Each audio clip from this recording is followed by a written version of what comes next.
Hi అండి, welcome to my channel. ఈరోజు కూడా ఒక మంచి వీడియో అయితే మీతో షేర్ చేస్తున్నానండి. ఇంకా ఈరోజు వీడియోలో అయితే మన ఇంట్లో లక్ష్మీదేవి స్థిరంగా ఉండాలంటే ఉప్పుతో అయితే ఈ చిన్న పరిహారం అయితే మీతో షేర్ చేస్తున్నానండి. ఇంకా వీడియోని అయితే ఎక్కడ స్కిప్ చేయకుండా అయితే చూడండి. ఫస్ట్ టైం కనుక మన ఛానల్ని చూస్తున్న వాళ్ళు ఎవరైనా ఉంటే మన ఛానల్ సబ్స్క్రైబ్ చేసుకొని పక్కనే ఉన్న బెల్ ఐకాన్ని క్లిక్ చేయడం ద్వారా నేను ఏ వీడియో పెట్టినా మీకు నోటిఫికేషన్ రూపంలో అయితే వస్తుంది. ఇంకా ఈ విధంగా అయితే ఒక గాజు పాత్రలో కానీ లేదంటే మట్టి ప్రమిదలో కానీ మనం రాళ్ళ ఉప్పునైతే తీసుకోవాలండి. అంటే కల్లుప్పు అంటాం కదా, ఇంకా ఈ ఉప్పునైతే నిండుగా అయితే తీసుకోవాలి. ఇక నిండుగా తీసుకొని కొంచెం కుంకుమ కొంచెం పసుపు అయితే ఇంకా ఉప్పు మీద అయితే పెట్టాలండి. ఆ విధంగా పెట్టిన తర్వాత ఒక 2 పసుపు కొమ్ములను అయితే తీసుకొని ఇంకా ఇరువైపులా అయితే పెట్టాలన్నమాట.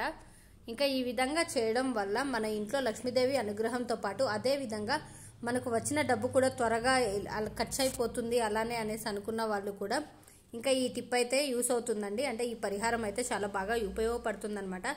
పసుపు కుంకుమ కొంచెం పెట్టిన తర్వాత ఒక 2 లవంగాలు 2 పసుపు కొమ్ములు అయితే పెట్టాలండి. ఈ విధంగా అయితే ఇక లవంగాలను అయితే కూర్చోాలన్నమాట పసుపు కొమ్ములు పెట్టిన తర్వాత. ఇంకా ఈ పరిహారాన్ని అయితే లక్ష్మీదేవి అనుగ్రహం కోసం అదే విధంగా మనకు వచ్చిన డబ్బు త్వరగా అలానే ఖర్చు అయిపోతుంది అనుకునే వారికి అయితే ఈ టిప్ అయితే చాలా బాగా యూస్ అవుతుంది అనమాట.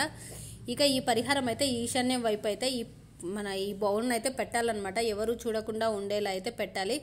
ఇదే విధంగా దేవుని మందిరంలో కానీ లక్ష్మీదేవి ఫోటో ముందు కానీ పెట్టాలన్నమాట. ఈ పరిహారం అయితే నైట్ పడుకునే ముందు అయితే మనం నైట్ అంతా కూడా పూజా మందిరంలో కానీ లేదు అంటే ఈశాన్యం వైపు కానీ పెట్టాలండి. అంటే శుక్రవారం అయితే పెట్టాలన్నమాట. అంటే శుక్రవారం నైట్ అంతా కూడా ఉంచి తెల్లారి తర్వాత రోజు ఈ ప్రమిదని అంటే ఈ బౌల్ని అయితే మనం డబ్బులు దాచే ప్లేస్లో అయితే పెట్టుకోవాలన్నమాట. ఇలా పెట్టుకోవడం వల్ల లక్ష్మీదేవి అనుగ్రహంతో పాటు లక్ష్మీదేవి స్థిర నివాసం అయితే ఏర్పాటు చేసుకుంటుందండి. పసుపు కొమ్ములు కూడా శుభానికి సంకేతం కాబట్టి ఈ పరిహారాన్ని అయితే ఖచ్చితంగా పాటించవచ్చు అనమాట.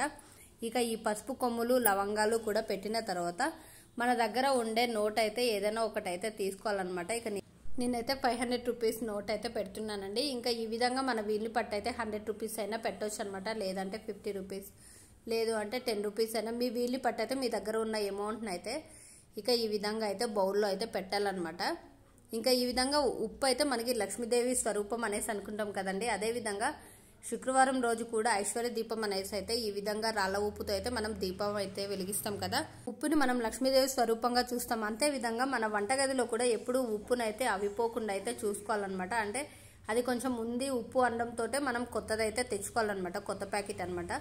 ఎందుకంటే లక్ష్మీదేవితో ఇంకా ఉప్పుకి ఉన్న సంబంధం అయితే అటువంటిది కాబట్టి. ఎందుకంటే లక్ష్మీదేవి కూడా సముద్రం నుంచి ఆవిర్భవించింది, రాళ్ళ ఉప్పు కూడా మనకి సముద్రం నుంచే వస్తుంది కాబట్టి ఆ విధంగా అయితే మనం లక్ష్మీదేవికి ఉప్పుకి అయితే ఉన్న సంబంధం అన్నమాట.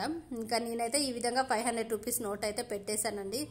ఇక ఈ బౌల్ని అయితే మనం ఈశాన్య వైపు అయినా పెట్టొచ్చు, లేదంటే లక్ష్మీదేవి ఫోటో దగ్గర అయినా పెట్టొచ్చు అనమాట.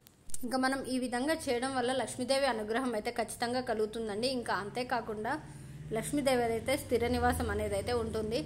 మనం ఈ విధంగా చిన్న చిన్న పరిహారాలు చేయడం వల్ల లక్ష్మీదేవి అనుగ్రహం అయితే కలుగుతుందండి. ఇంకా అంతేకాకుండా మన ఇంట్లో ఉన్న నెగిటివ్ ఎనర్జీ అనేది అయితే తొలగిపోతుంది. ఈ వీడియో మీకు నచ్చినట్లయితే లైక్ చేయండి. మరిన్ని వీడియోస్ కోసం మన ఛానల్